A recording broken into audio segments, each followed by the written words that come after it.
सदाशिवसमारम्भा शङ्कराचार्यमध्यमा अस्मदाचार्यपर्यन्ता Vande गुरुपरम्परा।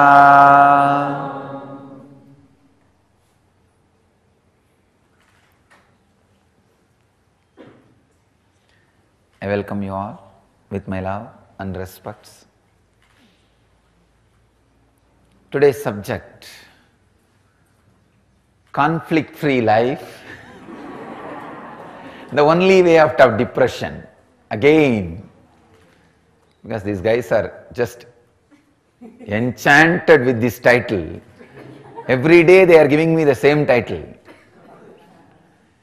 Conflict-free life, the only way out of depression.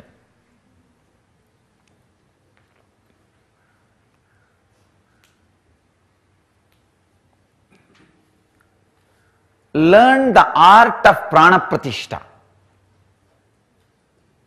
Learn the art of prana pratishta, giving life to what you want. Then you will just live in conflict-free life. Understand? It's a very simple truth. I think I would have explained this villager with whom I had a very strange experience.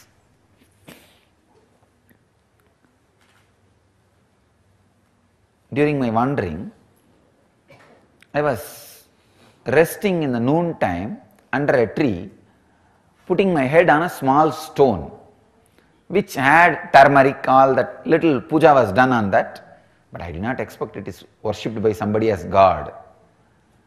I thought maybe in village every stone, every tree is worshipped. In India, that's why when British put the milestones, first it was all painted in yellow. Suddenly they saw in 1 week all milestones have a fully dressed, decked with flowers, and people have started worshipping and everything has become temple. So they have to change the color. Now British had really tough time stopping the villagers worshipping the milestones, and it is perfectly shaped like a Shivalinga.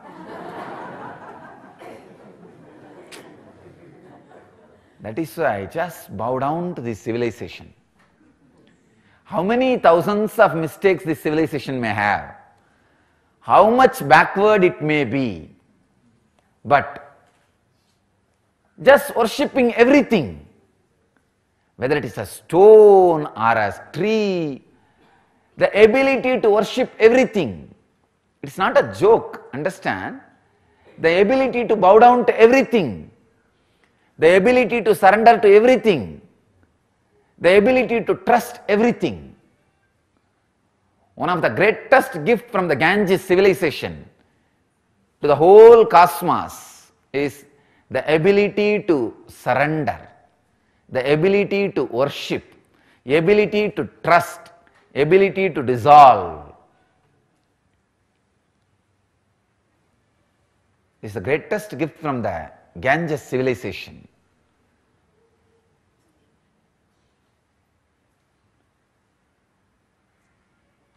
It is not a joke. When you feel an individuality, the ability to just relax, trust, ability to trust more than your boundary.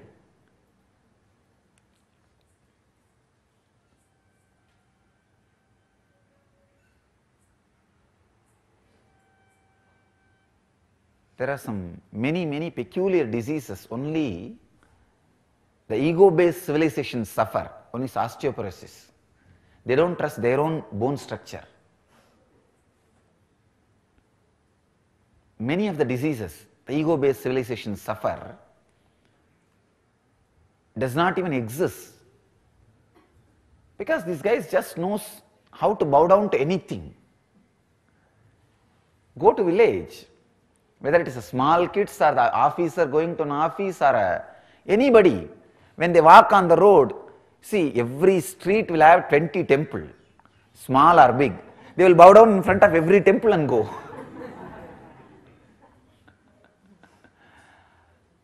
And they will bow down in front of every temple very sincerely. Even in my school days, if school starts at 8:30, I'll start from my house by 6:30. And the school is only maybe 2 kilometers, not more than that. Because I will have to bow down in every temple, every deity. On the way, at least 25 temples are there. So I need 5 minutes in every temple. But I will always be late for the class, if at all I reach the class.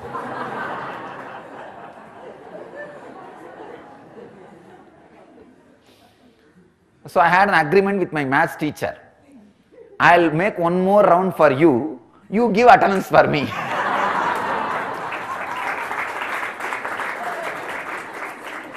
Usually maths will be the first class. Usually because the kids will be more aware at that first session, maths will be the first session. And I keep my promise and he keeps his promise. Usually in Indian village schools, they don't take attendance for every period. Morning they mark the attendance, then that's all, the whole day. So majority of the days, I'll be running, going around the temple for him and he will be giving attendance for me. I put my head on this stone. I should not say stone. Deity for somebody. Once it is deity for somebody, it should be deity for everybody. But foolish, unfortunate civilizations do the other way. Once if somebody is accused for somebody, he is accused for the whole world. That should not be the case. If he is deity for somebody, deity for everybody. And if he is accused for somebody, he is accused only for that person. And we do completely opposite. So I put my head by mistake without knowing the deity on deity. Usually when there is a turmeric powder smeared, snakes will not come there. That is why in the snake holes, before worshipping they will put the turmeric powder. Snakes won't come.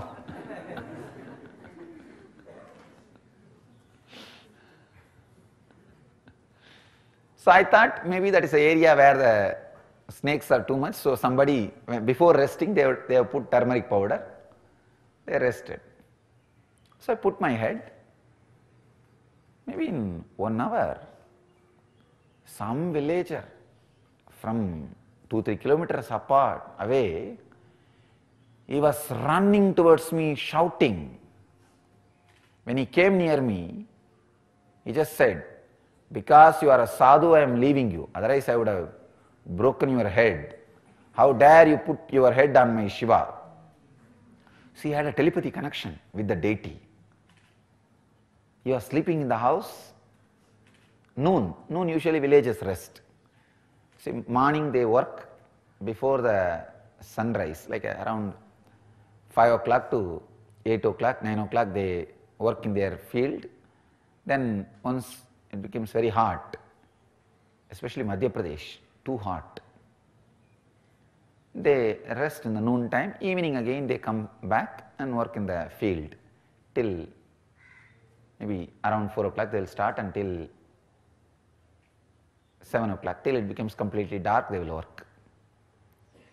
So this guy was sleeping in his house and he ran and came and he said, "I saw in my dream somebody is disrespecting my deity, my Shiva. So anyhow, you are a sadhu, I am leaving you. Don't do this anymore." I really felt bad that I abused somebody's deity. So I apologized to him, but I was so happy that somebody could have a telepathy connection just with a stone. When you worship as a deity, he is so strong with his feeling connection, he was able to just connect with the deity, just with the trust. So I apologized, then I moved. There was a small temple in that village, I stayed in that village, in the temple. And I was talking about this incident to few people. some foreigner came to that village like as a tourist. His guide, who can speak little English and little Hindi, English or Hindi, that guy was taking around that foreigner and he wanted to show that foreigner some Indian sadhu. So he brought that foreigner to me and he was telling him about Indian sadhus, few things. Then I also tried. Those days I can't speak fluent English. I can manage but not fluently. Neither Hindi nor English, but somehow I managed my wandering. But broken Hindi words are enough. For sadhu you don't need to speak much. Now in North India they will give you food and they will take care of you, and great people. It's a very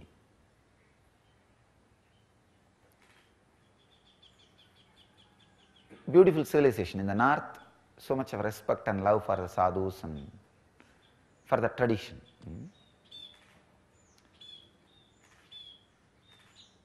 So I was explaining that like this happened. I put my head on the deity and that guy came running. He had a telepathy experience with the deity, that he felt like he should protect it, that somebody is abusing it. Then he came running. I apologized. I told the whole story. This foreigner was really, he got the curiosity. Wow, he wants to meet that villager. So anyhow, this local guide said, I will get that villager, don't worry, because I described how that villager looks. Then this guide took that westerner to that villager. I also wanted to see the fun, I went there. I also went. And during the conversation, that westerner, he asked that villager what happened and all that, and that villager described, like this, I had a vision that my Shiva is being abused by somebody. I ran and I saw this sadhu was putting his head on that Shiva and I drove him out. He described all the story, and then that foreigner asked, that westerner asked, how did you feel this? How can this happen? He said, no, I feel it is Shiva for me, and so through this deity Shiva responds to me. That foreigner, I don't know whether he wants to test that villager or really offered. He said, if I give money, will you give this? I'll give you $5,000. Means now 2.5 lakh. I don't know at that time what value. At least few lakh. Few lakh is not a small money. The villager, maybe his whole property will be only that much worthy. Whatever property he has, his house or little land, whatever he has, the whole thing will be only that $5,000 worth. And I thought really that villager is going to jump on that foreigner and finish him off. Shout at him or abuse him or drive him out, saying, how dare you bargain, give money, fix a price for my God, for my Shiva. I thought there is going to be big ruckus, chaos, big scene. I was just keeping quiet. I was really surprised. That villager very simply said, please take it. He gave it away. He said, please take it.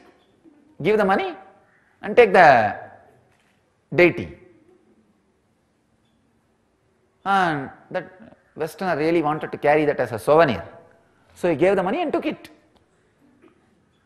I think he gave in Indian rupee and took it. That guide, he also made little commission in the fixing the bargain. Everything was done. I was really shocked. Then after that westerner went away, I caught hold of the guide and caught that farmer, that villager, and asked, how dare you sell your God? He was very cool, and I tell you honestly, he had a telepathy experience with the deity. It was not lie, it's a truth. He was very cool, and he told me very cool way, Swamiji, I did not sell my God, I just sold a stone which I thought as worshipped as God. I will put another stone And not only that, with this money I will build a temple for that stone.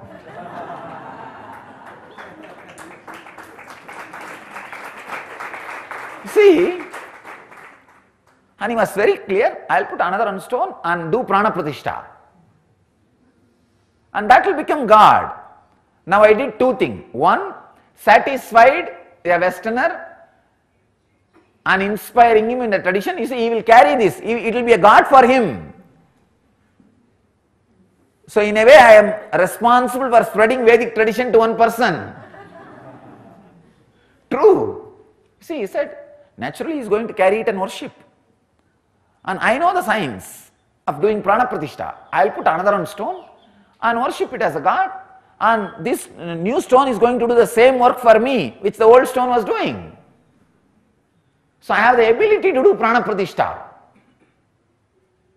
I was really shocked, understand? See, especially when you have some extraordinary experience with a stone, it is not an easy joke to retain the clarity. I put energy into it. Even though it speaks to me, it is my own trust. It is my ability to do prana pratishtha. This is what I call, even if you have the Daiva Bhakti, you should ultimately know the truth. It is Atma Bhakti. Your own Atman, you are seeing it as God outside. So the Daiva Bhakti should lead you to the depth of Atma Bhakti. I was shocked, a villager can have so much of clarity. And that guy really did not spend that money on himself. And he put another one small deity as Shiva and built a small temple. Not big but small temple he built with that money. Still the temple is there. Ability to do prana pratishtha. The clarity to have prana pratishtha. Understand? Now, in your life also, because you gave life to the conflict, conflict appears as reality and you really perceive it. Because you perceive it, you forget you gave power to it. Don't forget, even if you perceive it as reality, you gave power to it. That villager, even if he is able to experience that stone as a God, he did not forget the truth, he gave power to it. He did prana pratishtha to it. But in your life, even though you gave power to all the conflicts, after you start perceiving it, you forget you gave power to those conflicts. Remember, retain the ability to do prana pratishtha. When you gave power, when you perceive conflict, take the power back. Put the power on life. It is you who is going to decide whether to give power to conflict or life. Again, life has no conflict, conflict has no life. Life has no conflict, conflict has no life. This is the truth.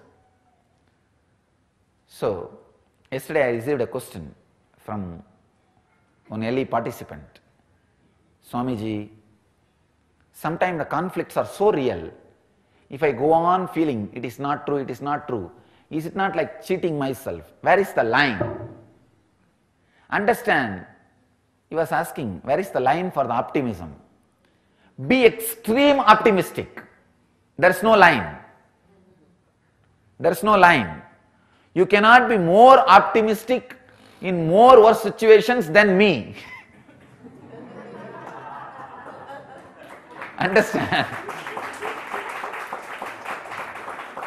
Be extreme optimistic. There is no such thing as borderline for optimism. I tell you, give power to life continuously. Don't even a moment slag and give power to conflict. Optimism means giving power to life, doing prana pratishtha to life. So there is no extreme in optimism. Learn how that villager, he was able to put God in a stone. Immediately next moment he was able to put another one stone and put God in it. Same way, have the ability to move life. If you have given life to conflict, if it is hurting you, just move it to the life. That's all. Nothing else. See what has happened.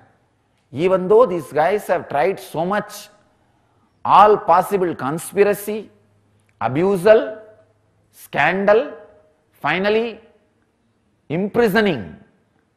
What has happened? 53 days. I prepared my body and mind so thoroughly and downloaded all the techniques. When I come out here, people are levitating.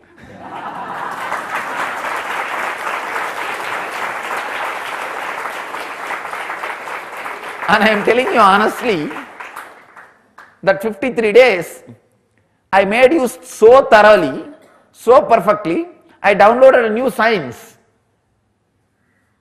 Means actually I added something more to me and for my life and for the field in which I am. Just this year, beginning of this year, we were sitting and discussing. Some of the corporate people were sitting and discussing. They were telling, Swamiji, any organization, whether it is a spiritual or corporate or business or for-profit or non-profit, by 7 or 8 year, usually they say the end of the 7th year, they call it stagnant curve. That graph will become stagnant. It's a usual trend in all organizations. That is the crucial year. Either you are going to give a big breakthrough so that it is going to take off or die down. This is the trend, Swamiji. And you are facing that crucial time this year. How are you going to give a breakthrough for takeoff? For flying? I just made a simple statement, very casually. I think we have a video record. I said, all right, I'll make everybody fly. We'll take off.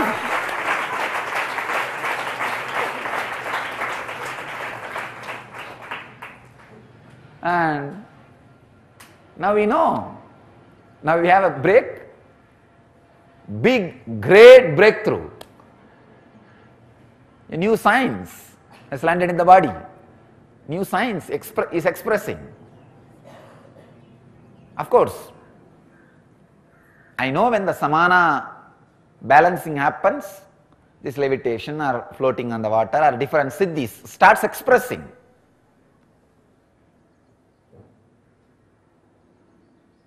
But visibly now it is getting reproduced in anybody and everybody. Any biomemory sits in the front and ready to go through the process, simple readiness, willingness. The initiation is happening. And too fast, really I tell you. For Raghupati Yogi it took 6 years to make me levitate. 6 years it took for him.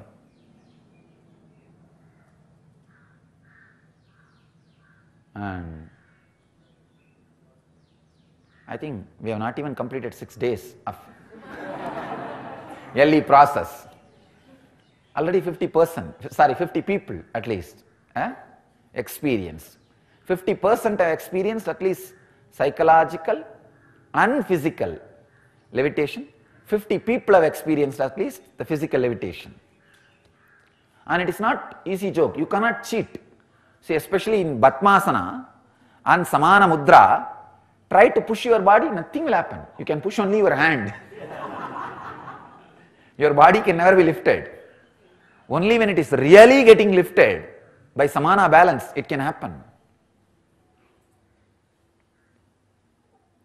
Now I saw the stagnant graph is broken. Now we have taken off. Literally taken off. Never to land anymore.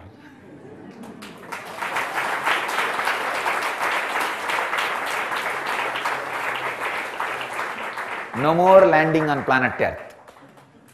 If at all there is a landing, it is only in Nityananda Loka.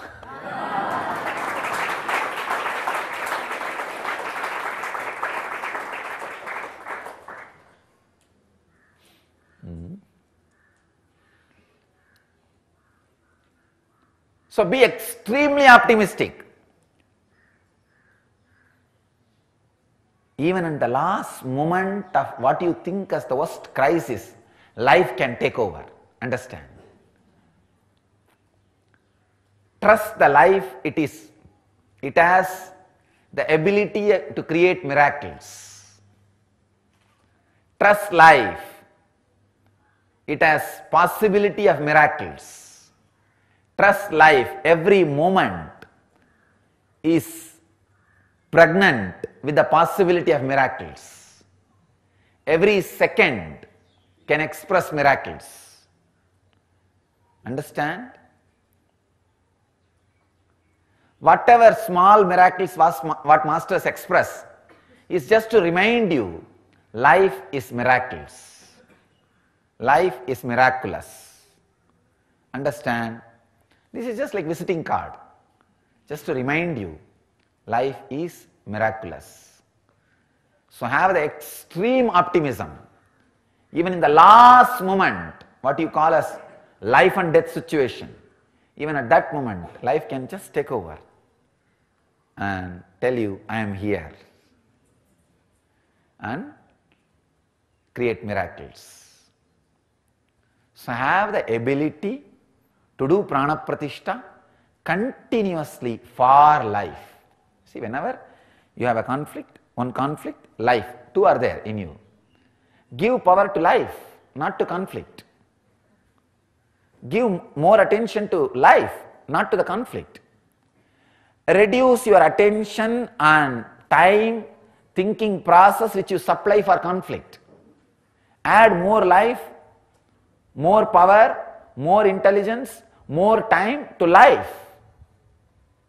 Spend more time thinking about life. Spend more energy thinking about life. Give more life to life. Give more prana to life. Do more prana pratishtha to life. Don't spend too much time in thinking conflicts. Don't spend too much energy in conflicts. Give more life to life. That is what I call doing prana pratishtha to life. So worship life. Do prana pratishtha to life. That's the only way to be out of depression. So again, conflict-free life, the only way to be out of depression. So let you all live the conflict-free life, experience and radiate enlightenment, live and radiate the eternal bliss, Nityananda. Thank you.